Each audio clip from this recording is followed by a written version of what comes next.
Hi, this is Rob from Sky Vista Productions. I had some questions about the audio on the short film Letter Part 2, and I just wanted to show you what I did, if that will be helpful for anyone. In this particular case, I had my son holding the boom for me. We were set up to record through a Sennheiser MKH416 shotgun mic going directly into the Pocket 4K with the Mini XLR adapter. As a backup, we had the ECM-C S3 lavalier microphones. They're like $19 on Amazon, going directly into Zoom H1s for each of the actors. Let me just play the final scene here with the audio to show where we ended up. There's nothing yet. I'm sorry. Thanks, Uncorrect. It's not your fault. I just wish I could make it better. I know. I just can't understand why it's taking so long. I feel like I'm going to be shooting in H.264 my whole life. No. Okay, so that's the general idea. And even just listening to that now, I edited this a while ago. I'm hearing audio problems, but it's okay because this was really just a test. So let's talk about what I did and what I will typically do on a project. And the more important the project, the more time I'm going to spend on these things. This was kind of a test with no purpose. And then, of course, like 32,000 views later, I started going, maybe I should have spent a little more time on some of these things, because there are problems with a lot of areas of this video. So what should we do first? I copied that section of audio over here. I'm going to let you hear the Sennheiser mic that was going directly into the Pocket 4K, particularly at this one spot where it was a problem. It was really windy. I had the foam cover on the Sennheiser microphone, but I really needed to have a blimp with a dead cat on it, something to better protect against the wind. There were gusts, probably 15 miles per hour, and here's what the Sennheiser mic sounded like. It's not your fault. I just wish I could make it better. Okay, so that was one of the more extreme examples, but you can actually see it kind of clipped and you could hear the distortion. So let me just mute the Sennheiser, unmute the two lav mics, and you can kind of hear what we got raw from those. It's not your fault. I just wish I could make it better. I know. Okay, so that's a good example right there. When you're shooting these dialogue scenes, we have one camera, so we're doing all of Jillian's shots, say from this angle, at one time, run through the entire scene just shooting Jillian.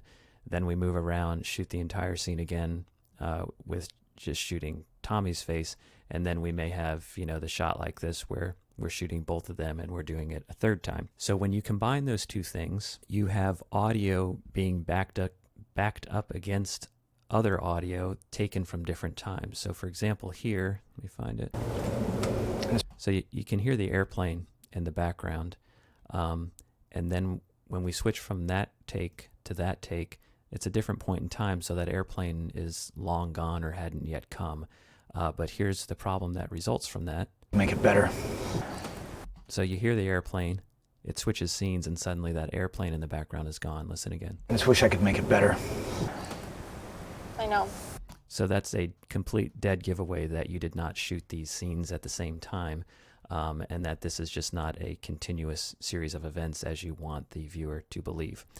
So I'll tell you how I deal with that a little bit as best we can.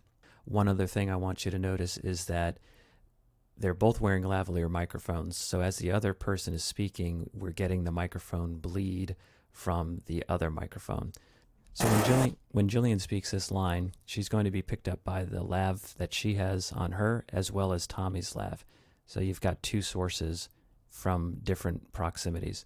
So here's what we get with both mics. I just can't understand why it's taking so long. So it has kind of that hollow sound that's created by the two signals being played together at the same time. Also, you get a lot more noise because Tommy's mic is open. So all we want is Jillian's mic. So I'm going to take Tommy's mic and turn it down while Jillian speaks. I'm going to reduce, we don't need our volume way up there. I just can't understand why it's taking so long. So go through, and every time the opposite person is speaking, take the volume down that you don't need, so you're just getting the pure signal from the speaker. After you've done that, one thing that you can do to help with these transitions, find where the airplane was. I just wish I could make it better. Wish I could make it better. Okay, so let's go back to the edited audio, which is here. And what you'll notice is that I put in these crossfades for the audio. So as I'm switching between audio takes, I'm over here, you just go to the effects library, to the toolbox, to audio transitions, click a crossfade. I usually just do it 0 dB, and you can drop that on, and then you can adjust the length of the crossfade. What you have to be careful with in crossfades is obviously now you're taking longer sections of the audio than you actually were planning to use and fading them together. So you may pick up, someone saying action, so you have to listen to it and make sure that you're not including too much.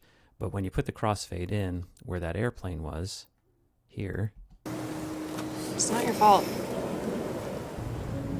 Because the airplane sound fades out and the other scene fades in, it's definitely not as noticeable. It's a smoother transition. I just wish I could make it better.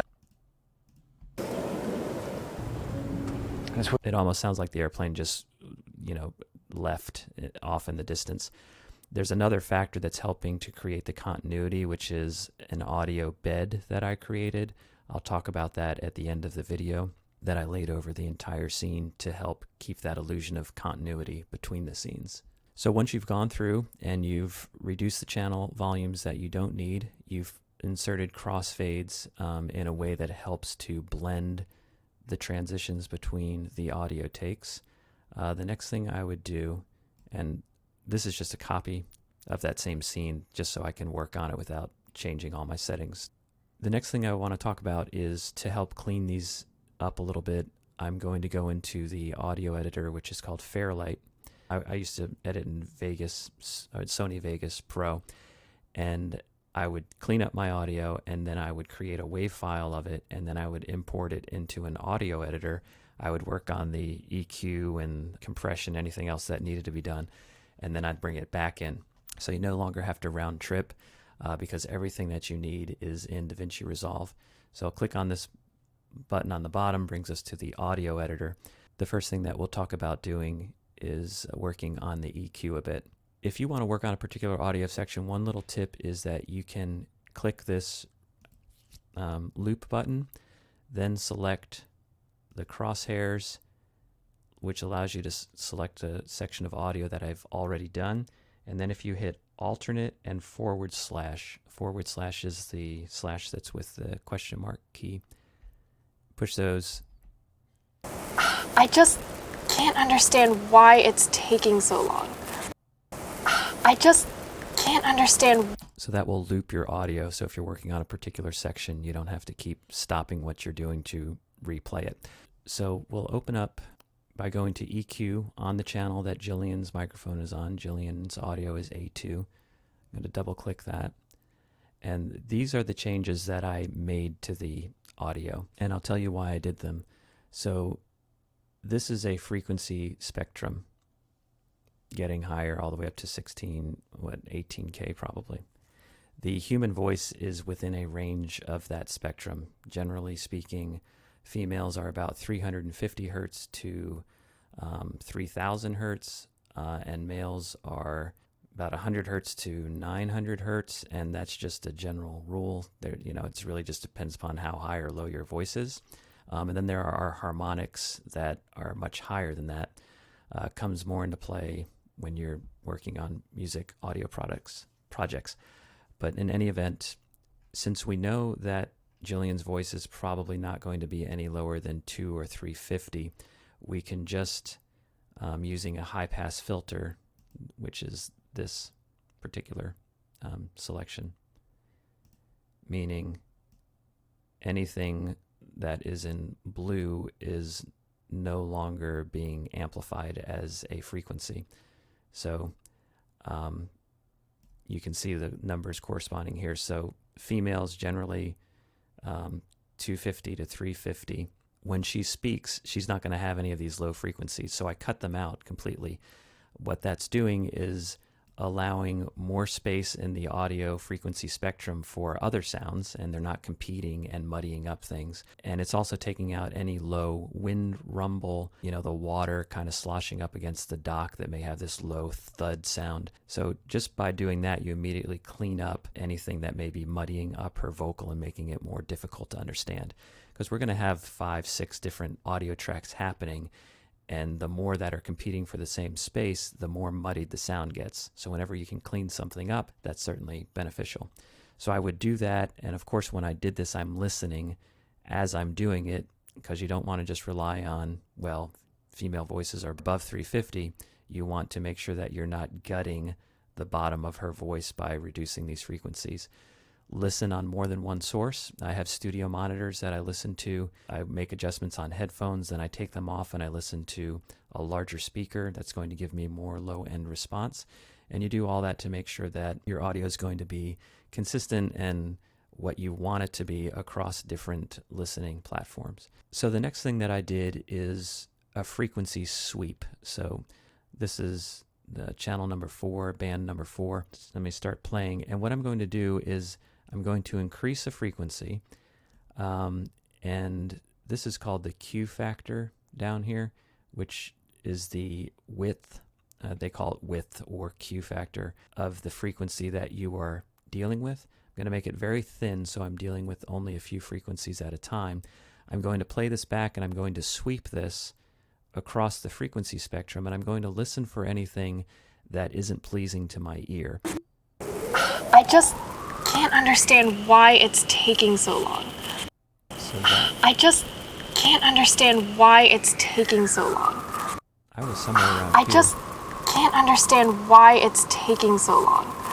I just can't understand why. So that frequency right there is kind of at, right around 1K, a little bit higher, is kind of a little bit nasally and hollow sounding.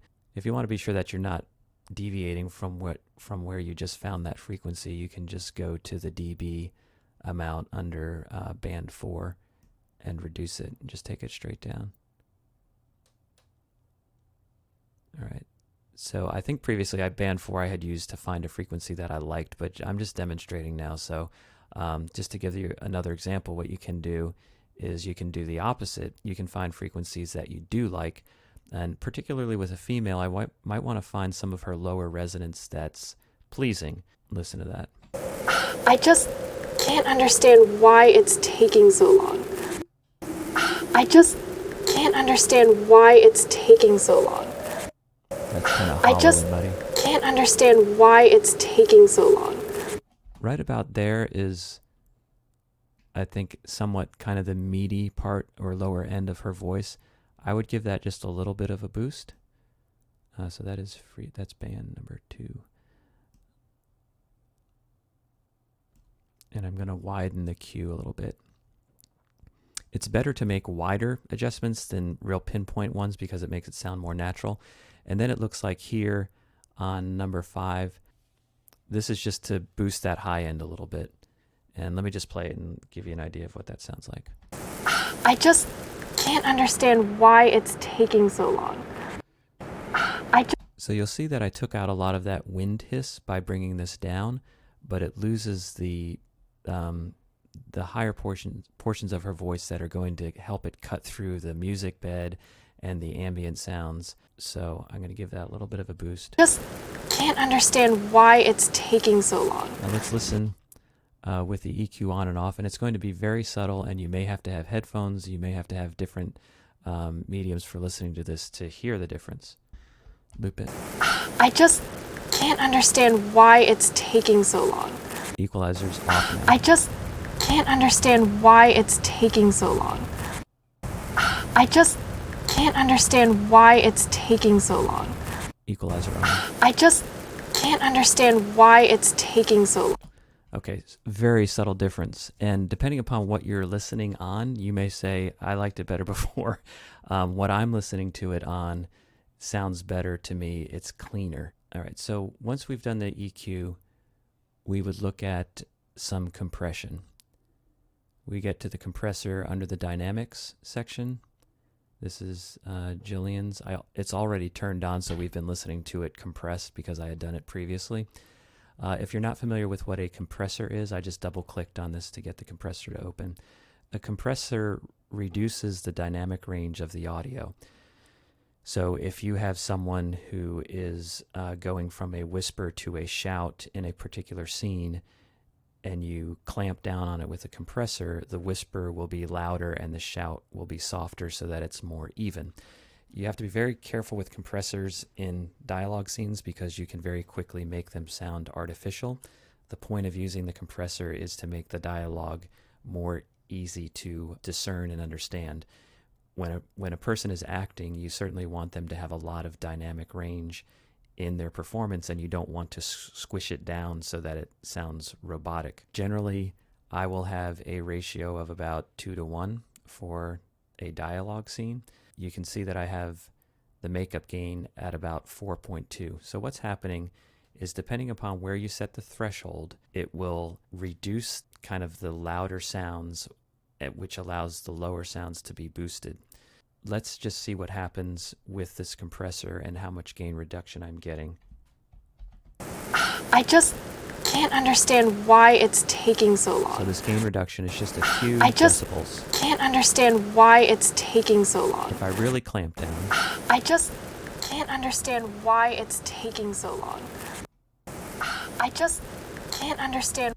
so you can see how the sound became very even with not much difference in volume, where she takes a breath or where she's, the beginning of the sentence is louder and then it dies down as she's running out of breath. So I would never want to compress it that much, but I just wanted you to see what it does. The attack is when the compressor is going to clamp down on the sound.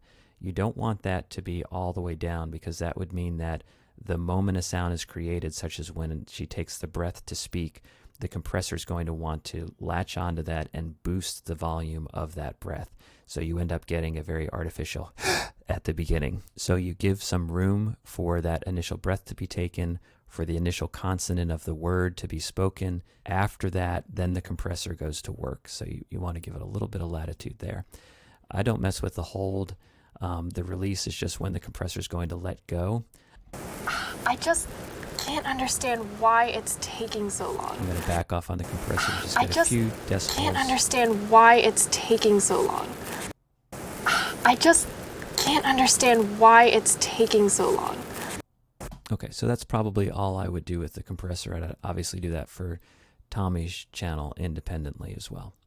Okay, so now we're back to our editing page. As kind of the final step in sweetening this audio, I want to show you a clip that I created. When we were out at the lake, I just set the camera up. Again, I had the Sennheiser plugged directly into the Pocket 4K. So I just set it on the dock and hit record so that I could pick up the audio. Here's what I got from that.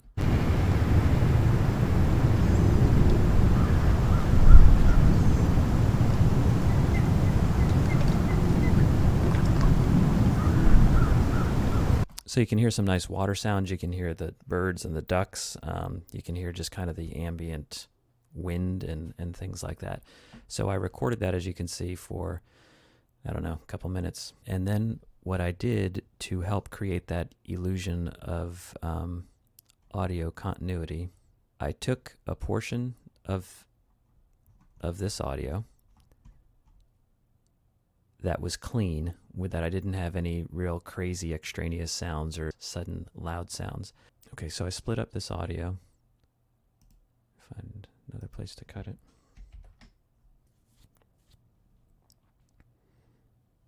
I split up the audio and then I copied it. And then I panned one channel, this one all the way left, and then this channel all the way right. And then I reversed the two sounds. so that what was happening in one channel was not going to be the same as what was happening in the other channel. So let me find where I actually did this, which is here. Let me solo these two channels and just listen to the stereo effect that's created from using the different parts of this same recording.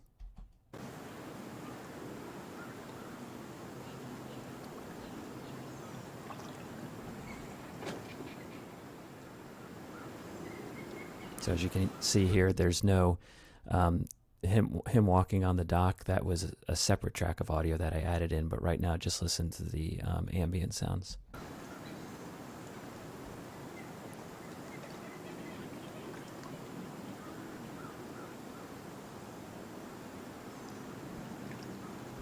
So then I recopied all of these, and as I recopied them, I continually reversed which particular clip was on which track, so they were always opposite each other and not immediately repeating on the same track.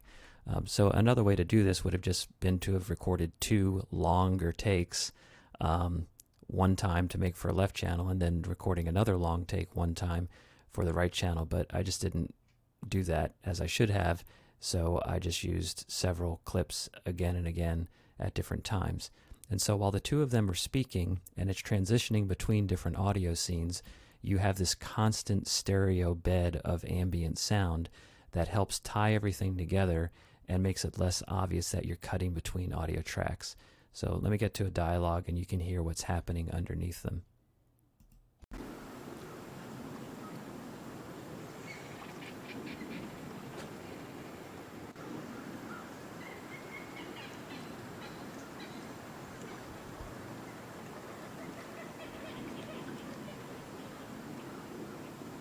So all of that helps create the illusion that it was done at one time. And even just listening now, I would probably, if I were doing this for real, I would insert audio transitions between these as well to help blend those together better. So when you put it all together, you get this. There's nothing yet. I'm sorry. Thanks, Uncorrect. It's not your fault. I just wish I could make it better. I know. I just can't understand why it's taking so long. I feel like I'm going to be shooting in H.264 my whole life. One other trick that I'll mention right here. So watch when Tommy's about to give his line and listen. Oh, no, you'll see. You'll be shooting in raw and... Okay, so the audio from this take of Tommy ProRes in no time is here. And since you couldn't see Tommy's face here, instead of trying to use the audio from this take, I just used the audio from the take after it. So this particular clip goes with this particular audio, and you can see that I just expanded that audio to the left. So what's being said here was actually taken during this clip of Tommy. And that really helps whenever you can do that. It makes those transitions so clean because it's actually only one audio take. So let's listen to that. Oh, no, you'll see. You'll be shooting in raw and ProRes in no time. Okay, so that was my final tip. Thanks for watching. I know it was long. I hope it was helpful. So if you have any questions, put them in the comments below. Please subscribe if you would like to do that. I'll be making more of these videos. Let me know if there's anything else that you'd be interested in finding out about. See you.